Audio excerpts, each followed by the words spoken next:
Hi, my name is Kristen and I wanted to show you some Silent Night piano sheet music for kids.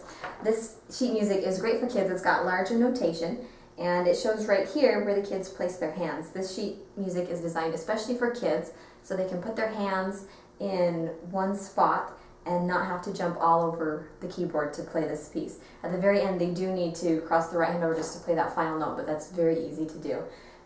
So hope you'll take a look at this and print this out. You can print it for free on my website.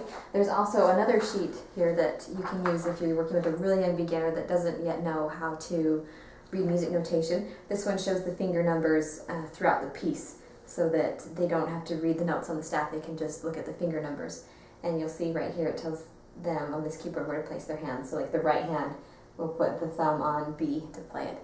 I've also got tips for how to turn this into a beautiful duet. So you could first teach the child how to play the melody using one of these sheets, and then you can take the duet from the video tutorial that I have posted on my website and learn how to accompany the child, and also show you tricks for teaching the child how to play their own left-hand accompaniment that's just gorgeous. So I hope you'll check that out for free on the website, and I'll post a link so you'll know where to get those. Thanks.